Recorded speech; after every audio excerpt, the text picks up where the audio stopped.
So the hip hinge. I've got a stick, got a body, and I've got a hinge. So the hip hinge is a really hard, I would say anyway, movement for people that haven't been in the gym to kind of pick up the first day you move in. It's like, you tell someone hinge from the hips, like what is that all about? A hinge from the hips is that movement there. So as you can see, I'm just kind of getting all the movement from the hips, the back stays straight, chest out, that's your hip hinge. You find a lot of people tend to do that when you ask them to hinge the hips. And I'm just going to, as my best in about a minute or so, try and help you work around that. So all you need is a stick, broomstick at home, a pole, a stick, anything. Create a new nose, hold it at the front.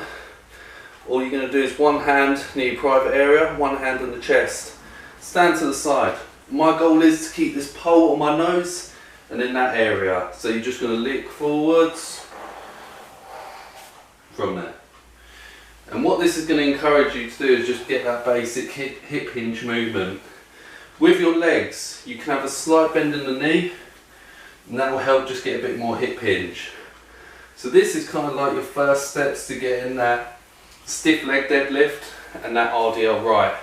Another way you can do it, so I usually recommend this way because if anyone has any shoulder strains or tightnesses, they struggle with this second one, but I'll show you. You basically have the pole around your back, you hold at the top, and now I'm going to try and hold it there and keep it on my lower back and the top of my head. So from there, soft in the knees, and I'm going to hinge forwards again. And that's your hip hinge there. Hinge all the way forward, stick that back side out, and up. Down, and up. What you don't want to allow is the stick to come off and you curl your upper back. If that stick comes down, you see it automatically sorts out that lower back, overarching. One last way, really good way to finish on with the hip hinge. Imagine you've got a button on the wall, and you've got to kind of touch the button on the wall with your backside. So maybe it might be best to look from the side so you can see kind of how it works. So I'm going to step at least maybe a foot from the wall.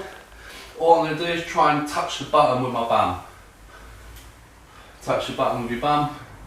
So you really got to over exaggerate that bum movement coming out. And that's where you get the hip hinge. Then what you can do is, if you have a kettlebell, great exercise, kettlebell deadlift.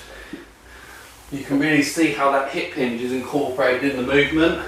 Kettlebell swing, again, hinge from the hips, up. Next one, stiff leg deadlift. Again, all in that hip hinge.